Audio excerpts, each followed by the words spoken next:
Hi, I'm Bran, and I love Hallmark movies. I'm Dan, and I despise Hallmark movies. And I'm Tamera Mowry-Housley, and I'm in Hallmark movies. And this is the Deck the Hallmark podcast.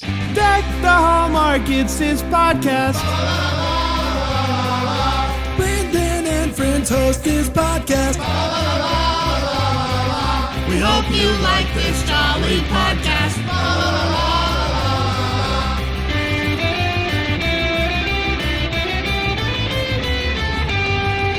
What a big day, Dan. Oh, man. This is bucket list day. This is a bucket list day. I'm not going to lie. I'm not going to lie. It's a bucket list day. Anytime we have a TV star of someone that we grew up watching, it's a bucket list day. I know this isn't like it for you, but I feel like we're friends. That's right. Like we've grown up together. You are so sweet. I will be your friend. I love it. We Wow. did it. Confirmation.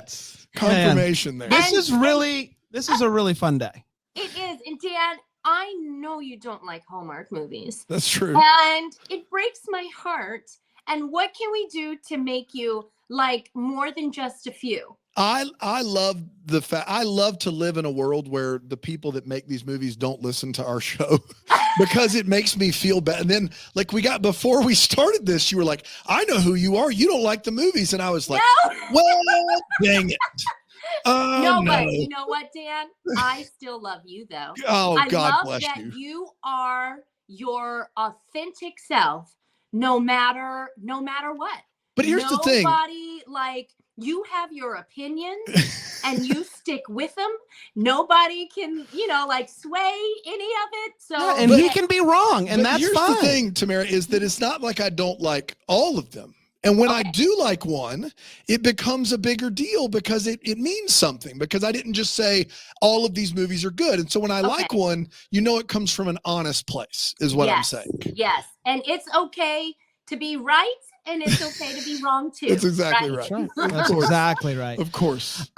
We typically start at the beginning, which is usually like we find out a lot about somebody. People as a kid. That's right. We know a little bit about you as a kid because we watched you. But what were you actually like as a kid? How did you first go into being like, I might want to act? I lived in Texas. And I was so enamored with like pageants and talent shows. So I would sing and dance. I was in a singing group called Fancy Prancy Dancers. Classic. Love that name. Wait, I got something else for you. Then I was in a group with my sister, TNT, it's our first initials. And we called ourselves TNT Dynamite. Oh, yeah, you did. That's just good marketing right there. That's good. Right? You guys got it. That's just good. And so what I did was I just did like dance shows. I would perform at country fairs. I would perform at malls, and I would watch Star Search and like Days of Our Lives, As the World Turns. And that's when my love for acting began. I started in a community play, and I played Silk. That was her name, because it was a play about all the textures like cotton, silk. Oh. Yep. And I was 9, and my love for it began there. And wow. still doing it. I'm sure you've gone over this 100 times, but Tia was on the same, like you guys both wanted to do this, or one of you had to be more talked into it than the other one? So I wanted to do it first. Okay. Yes. Okay. I wanted to do it first. I did a community play first, and she was there. I'll never forget her, like in the front row looking. And then that's when she was like, okay, all right, I can do this too. And then, I'm just so grateful we're still doing it. Yeah. We've been acting since we were 11. Wow. We started dancing first, and then, And your brother was in on it too. I was a Smart Guy fan. Know. Like Smart Guy.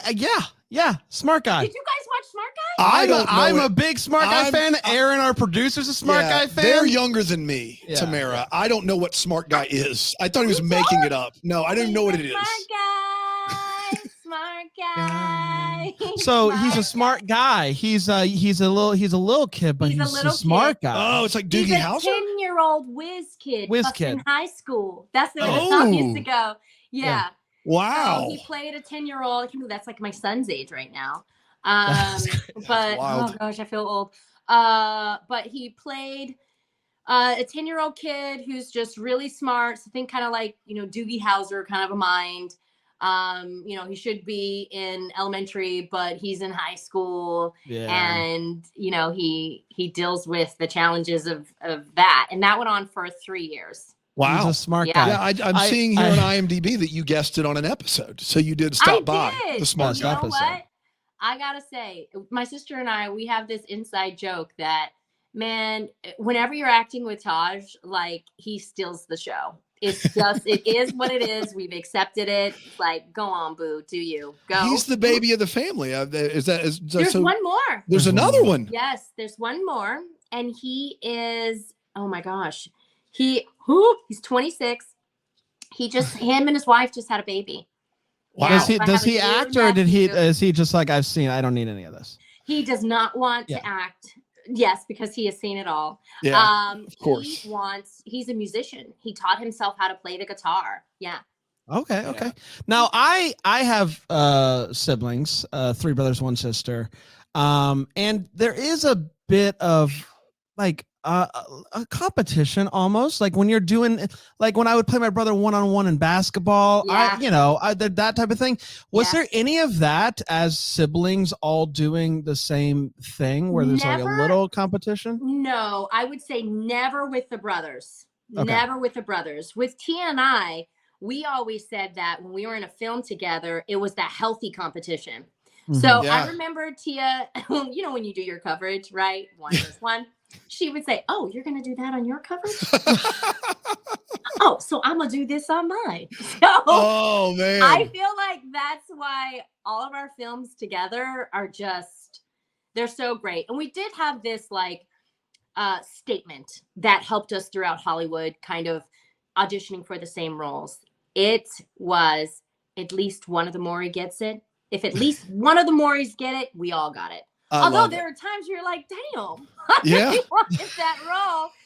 But we learned now, I feel, to kind of like just lean into our differences. Yes, we are twins, but we're different. We may look alike, laugh alike, talk alike. But we kind of have different vibes, and we're different people. Yeah. So, yeah, of course. Well, at least both of you got twitches, and I think that's all that matters. Yeah, I did see that. Those are twin witches. Twin witches, I assume. You saw Twitches?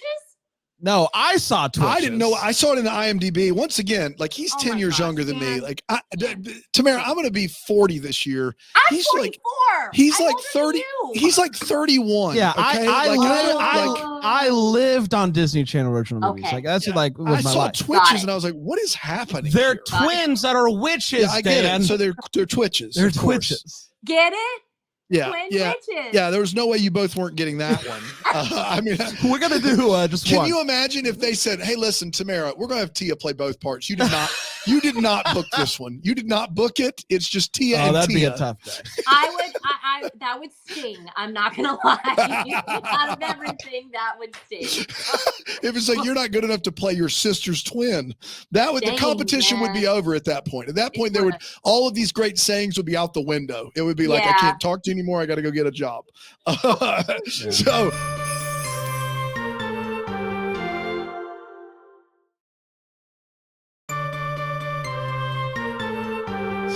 No, I will say this. I don't want to talk. I try my best to like ask questions that you've not heard, which would be tough to do. Oh, but wow. Thank you for that. Yeah, because I know, I mean, we are nothing and we get the same 5 questions over and over again. Being on a show with your twin sister, I'm sure you get the same questions. And Brand knew I would mention this. I have twin boys and they're very different. They're very, very different. They're not alike at all, but people are like, oh, they look the same. They must be the same person. And so you're on TV for 120 episodes, like literally studio audience, right? Yes. So like you lived a lot of your childhood, in front of a studio audience on TV. what was the time right after that like? Like when when Sister's done and you're not doing the Monday to Thursday dresses, script reads, studio audience, like was that a relief? Were you happy to just not be living life in front of a studio audience, or were you ready for something else immediately? Were you always pausing for a laugh? Honestly, well, I will tell you this: the Mowry family, they're hysterical. Like my brother, like we were always laughing. There was that. But that is an amazing question, Dan. That is God bless you. Thank you for that. Too kind. Being honest. So I have to say there was a mixture. In the beginning, yes, it felt so good to just kind of be. I studied psychology at Pepperdine University. So I was in college during the last few years of Sister, and that was challenging to shoot a film and go to college. But my sister and I, we did it. So after Sister was like, whew, woosah. I can just work on just being a young woman and going to school. I had like my first serious boyfriend. I studied abroad. But after that, I was like, okay, well, now what? Like, okay, I'm ready. I'm ready to jump back in there. And it was challenging in the beginning because you're kind of typecasted as a child actor. And not only that, once I graduated from college, you're so used to knowing where you're going to go the next day. Right. And when you don't know, you're kind of into the sea of the unknown, career-wise and, educational, wise. Like it was like, what do I do now? And I dipped through a little depression, if I'm honest. Yeah. Yeah. I'm sure. And there was that pull to maybe try and be something that I'm not, so that people can see that I'm a young woman now. I'm not a little girl anymore. But I did not. I stayed true to myself. I kind of thought about maybe possibly being a kindergarten teacher. Oh, wow. Going back to school to, become a psychologist. I did work with some young boys. I was a counselor. Wow. At a foster. Oh my goodness. Yeah. It was called Holly Grove. And while I was waiting out for that next big role, I was living my life.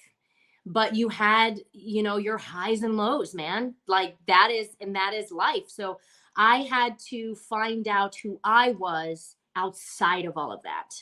I love that. Thank God I'm an ex-Army. Well, I'm an Army brat. They say you're never an ex, but my parents have retired. My mother was a drill sergeant. My dad was a first sergeant. So that's a household right there. Actually. And they had a bunch of kids that went into entertainment. Yeah, I know, right? My dad was like, I wanted you to be a lawyer. I wanted you to be a doctor. I was like, well, Dad, I got to play one on TV. Maybe I'll play one, but now he is he's so proud of his children. And I found myself. I know that was a long answer. No, I love that question, answer. But like it's so like you hear so many like child stars who like they in trying to find the next thing, they kind of lose their integrity. Like they lose their ability to understand where the plumb line is, where their like balance and homeostasis is. And it sounds like you like from your raise, from your parents, you had the support system that you truly need being a child actor is huge. And our parents taught us, we care more about your character. Do not let, your identity be defined by your job, especially Hollywood, because it's fickle. You're in, you're out, you're in, you're out. And if you think your job defines you, then you're going to be all over the place, Of course. So my character defines who I am as a human being. And I focused and worked on that. And then the roles slowly came.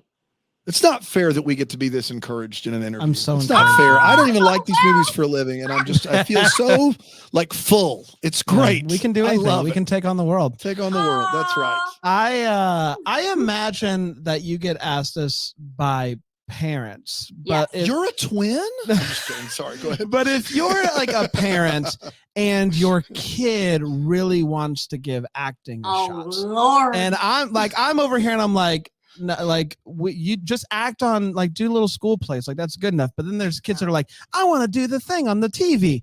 What do you tell those parents that are looking for, like, hey, should I go for it? Should I not go for it? How do I do it well? I tell them to ask them why. Mm. If they know the true reason why, and it's not because I want to make money or just be famous, there you go. Huh. Because if you have to have, I believe, to survive in this business. And yes, there are individuals who literally get discovered on, the street, the restaurant, whatever, and that works for them. But eventually, if you don't truly fall in love with the craft, you're going to lose yourself.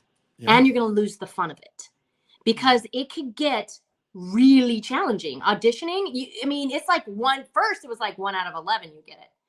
Now, because of all, which is amazing, we have so many more opportunities. It's like 1 out of 50, Right. And even when you do make it, you still have to audition. There are still hurdles. But what has kept me in the game is that. Why am I doing this? And for me, I love being a storyteller. I come alive. I feel like I learn a lot from the characters that I play. I also love a challenge. Yeah. So, there's multiple whys, but you want to make sure that their why is the right reason, because then that'll kind of tell you where they might be headed. I mean, and you had to remind, like, I can imagine after, there's a 20-year gap between Sister and your time starting on Hallmark. With these Dan, thanks. No, like, well, it's not like you weren't working. Psychology degree from Pepperdine. Give me a break. Like, we're over here watching movies for a living, Tamera. Like, just come on. I'm an overachiever, okay? But like you say, yeah, I know. Look, there's no doubt about that. But you say 1 out of 50 auditions, and then you're probably on top of that going, all right, I've got someone else that's just like me that wants to do this. And I've been typecast, so it's hard for me to even get my foot in the door. So like to have that attitude and know why you're doing it, in it facing a sea of, I have all the excuses at my disposal that I need to not do this anymore or to take a role that's not right for me. I have all of these things that I could say and no one would question it. To have that, amount of fortitude to do what's right, that must have been, I can't imagine, it must have been really, really difficult. Yeah, it was. And what kept me going though was that drive and my love for the arts, my love, I don't know, like, I always feel like, when you see a scene and it's a good one, you're like, wow, I remember what it took to get me there. And I'm always learning and always growing. That's I love it. And that's why I love doing films, Right. I feel like every film for me, my goal is to grow as an actress, because I took a 7-year break. It was, I didn't do anything. And thank God for Hallmark to actually be like, yeah, you love to act, Tamera. Come on. That's great. Let's do this. And it's become that place, for me. But it was difficult. There are times where you're like, well, am I supposed to be doing this? Like, or why am I doing this? I quit. But I kind of did for 7 years. I was a talk show host. And I will tell you this, I will do this as long as I'm enjoying it and I'm happy doing it. The moment I'm like this, I don't know, like this, I don't get any joy from it anymore, is when I'll stop. Yeah. I'll just, my husband has a winery. I'll help him make wine. What's the name of this winery? Since oh we're my doing gosh. this. Okay. So it's called Housley Napa. Okay. If you're ever in downtown Napa, we have a tasting room. It was voted the #1 tasting room in Napa, and I was shocked because we don't have this gorgeous view. I'm just gonna let you know. I'm always straight up. Like we don't have that gorgeous Napa view, but we have amazing music. I created a vibe there where I want people to just feel welcomed. Everyone is welcomed there. And it's comfortable. The wine is great. It's solid and it's affordable. I love it. Yeah. So. Well, I'm not saying you have to send us wine, but it would make us really, really cool well, with our wives. Dan? So we're all the way. If you just say one positive thing about my Hallmark okay, films, okay. All right. Here's what we'll do. Listen, there's a lot that I can say that's nice, and I'm looking forward to Dream Moms, which we're going to talk about, I'm sure, at some point during this. I'm scared. Yeah.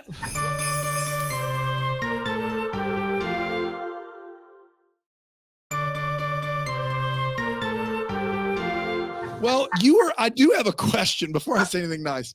There's a movie called Girlfriendship where you guys go to South Carolina. We're in South Carolina right now. So that was I'm from South Carolina. That's a lot. It was really fun to see. And you play a character, you're Tamera, play a character named Tamera. And how? Like, how did you get that script and go, no? Was that like a misprint? They were like, this is a Tamera type, and they put Samara by accident? Is that what happened? That's what you're asking? Honestly, I had nothing to do with it. I was not even like, she didn't write the script for me. So the girl's name was just Samara. And I happened to be Tamera. I love it. The thing is, I don't know if everyone articulated the S. No. So it sounded like someday it was like Samara. Then sounded like Tamera. Yeah. It was way That's the nice thing about that, though, is because if you mess it up, it's kind of like, did I, though? Did I mess it up, though? Not hard to get into character. Did I? It's, pretty straightforward. We were watching the first 10 minutes. I was like, her name is Samara? Yeah. And I'm telling you, that was just a coincidence. Like I said, it wasn't like they saw me and were like, okay, let's name this girl Samara. No. It was written way before I That's was added fantastic. onto it. I don't know if I believe it, but it's fantastic. While she was writing it. Yeah. That's unbelievable. Are you calling her a liar? I'm not. I'm not calling. No way. I'm No way would I not do that. actually, Dan. No, she is not. No, of course I have lied, but I'm not a liar. That's exactly right. Let me ask you this: you were in a Hallmark movie with a time traveling carousel. Yeah. You're in one. We're talking about all of these. Yeah. Okay. You're in one where you and Paul Campbell are worried about Joe Pantoliano and the mob next door. Yeah. Oh, geez.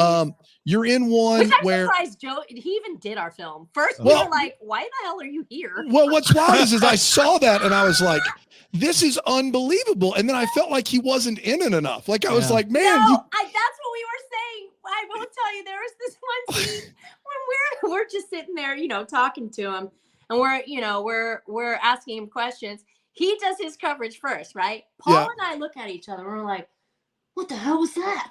Like, what kind of?" That was freaking amazing. Yeah. Wait, why are you what oh, it was like Oscar winning performance. But he genuinely, you want to know why he did it? Why's that? Okay, this is exclusive, you guys. Oh, we get exclusive. I don't know if he will ever do another one, but he was in it because his daughter is a huge fan of Hallmark, and she said, "Daddy, you need to do a." Wow, look at that, Joey Pants on Hallmark just because of his daughter. How cool is that? That's awesome. The thing we do for that's our awesome. kids. So you're in that time traveling carousel. You do a movie with Ronnie Rowe Jr., who we love. Ronnie Rowe. I love him. And he's launching satellites to Mars from like a upper level office in the middle of like a mid-level city. Like it's an office about the size of our podcast network. That's not my fault. But they're sending. Is there anything that you've read in one of these movies that you're like, we've got to change that? This is we can't move forward. Is there anything you've read in one of these scripts that you're like, hey, can we maybe tweak this? This is absurd. Or are you just on board? You read it and you're like, I'm on board. I'm okay. So I feel like I had to do a couple to actually be able to say something. Of course. Do you know what I mean? So and you're a producer on some of these. So on some of these, you get a legit foot in the door. You get a say in some of this, and others. But I also was new. Okay. So now I feel like I'm a little bit more of a seasoned Hallmark actress. I know a little bit about what we can do. And or say. And I didn't realize in the beginning, even though I was a producer, and now I know why Paul is very much hands-on. Right. Yeah. Paul, and I learned that with Santa Stakeout, like, no, I think we should do this, or I think we, should that. And while we were shooting that, he was writing his Christmas film. I think it was Unexpected Christmas. Like Yeah. literally, we're shooting, and I'm like, "Oh, what are you doing?" And he's like, "Oh, I'm just writing this Christmas film." And I'm Yeah. like, "What?" He's amazing.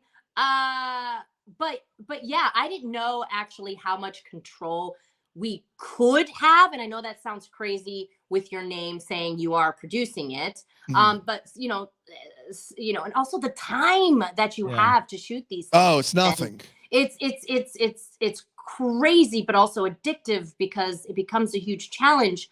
Now, yes. Like there was one. So with Dream Moms, I will tell you this. I did not want the girls to sound like catty. They were, in Yeah. the beginning, it's Yeah. like the last thing you want to see are two grown two grown women, like being passionate about, something, their family, and sounding catty. So Yeah. I was like, no, let's have grown adult women, conversations about this. And so, yeah, I'm starting to change some things. And then also I thought it was really important. You'll see in Dream Moms, there is a scene that I have with Roger Cross is amazing. He plays my husband, where I'm talking about what I want to do. And I want to make sure that my husband is on board, with this. And we need to have an honest conversation about that. And that's another scene that I fought to have in this film. So out of all the films, this is the first one where I started to. Okay. Yeah. I love that. I will say, I just want to add, you going through kind of her Hallmark movies made me think about how different the Hallmark movies are that you get to make. Like from film to film, they're different, which is really fun. Like you get to show your comedy in Santa Stakeout and Vending Christmas Prince. It's like this sincere mom who's doing it. Like there's so many different, like, is that just kind of like luck of the draw with these movies, or is it like you being like, I want to like next one I want to do something a little bit different? You're absolutely right. It's me saying I want to do something different. I want to show, again, like I'm so grateful for Hallmark that I now have a home and a community where I can grow as an actress and like just try new things. So I will literally just let them know, hey, I want to do a film that, where you see a little bit more of my emotional side. I've always wanted to do a detective. I've always wanted to have, a comedy. Because I remember when I first went to them, they were like, oh, we don't really do that. We don't really do comedy, So I'm so happy Hallmark is progressing. They're becoming more inclusive. They are, we're able to try all these different things. I mean, in Dream Moms is about it's a two women lead. Usually there's a male. That's lead, fantastic. Yeah. And I love it. And now we see like 3 women, leads, 3 male, leads. And also I love that the males are getting like Paul's new mystery series. They get to be, leads. I think that's amazing. It's awesome. Instead of just placeholders. Like it seems like over the last 2 or 3 years, there really has been a push to just widen the net across the board, genre, inclusion, everything. And that has qualitatively made the films way better. I believe. Oh, you said something positive. I did. See, I told you I would. See, I'm not a complete monster. Let's if I meet you in person and call you Tamera, though, you can't blame that on me. But you know what? The type of person I am, Dan, I will tell you, I'll be like, oh, sweetheart, it's Tamera. But I will tell you, genuinely, I have heard some of your reviews, and I was like, damn, that was really harsh. You did make me cry one time. No, but genuinely, oh man, come on. I want to hug you. Okay. I just because I'm a hugger. Yeah. Me too, if you can believe it, Tamera. Like because he's clearly he's clearly broken and he needs a hug. I get it. I get it. But let me do this. Dream Moms this Saturday. Yes. Why is Dan going to like Dream Moms? Oh my gosh. I don't know. I'm transparent. I was on a show called The Real. I don't know if Dan's gonna like Dream Moms. Well, why am I gonna love Dream Moms? Let's do that. If he does, okay, this is where I would like Dan to like Dream Moms because of this. You have two actors who haven't danced in like years. I did The Masked Singer, you know. Oh yeah. These are two women who were willing to just go for it. Like, and that's what you will see. I will tell you that, Dan. You will see these two moms who, you know, obviously Chelsea's a mom in real life. I'm a mom in real life. So you're naturally going to see that passion, you know, there. But you'll see them really strive and try to win this competition and also tap into something that they haven't done in a long time, but, you know, really push to do it well. And I think that's why you'll like it. I think you'll love the music. I love really do. I'm here for it. I can't wait, Tamera. I can't wait. If you don't, then we're gonna have a conversation. Can I tell you this, Tamera? Regardless, I love you. You're wonderful. This has been this 30 minutes has not just it's flown by, and we have to have you on again because I would love to. I have a dozen questions I didn't get to, and I know you're doing press all day. Yes. But I'm just telling you, we've got to have you on again. You are an absolute delight. And just give me this. Just give me this. Just give me this one. Okay. Sister reboot. Sister moms doing life together. Is it? Can we get it? I will tell you this. I do feel something in the future with my sister and I doing something together. How about that? That's a good tease. She never gets that question. I'm sure she never has, but doesn't mean I'm not going to ask. It's actually Sia and Samara. No, it's going to be crazy. Tamera, thank you so much for joining us. It's been so much fun. Anytime. I'll be the there. best. I love you guys. No, I love you. God bless you. You're the best. And may we be the first to wish you a Merry Christmas. Oh, thank you guys. Merry Christmas to you too. Oh, all right. Tamera, you were wonderful. Seriously, please come back. We'd love to talk to you all day. Deck the Hallmark's a Bramble Jam podcast is produced by Aaron Shea. For more information on Deck the Hallmark, you can go to deckthehallmark.com. For more information on the Deck the Hallmark family, you can go to bramblejamplus.com. Deck the Hallmark is presented by Philo TV. For a free trial of Philo, go to philo.tv/DTH.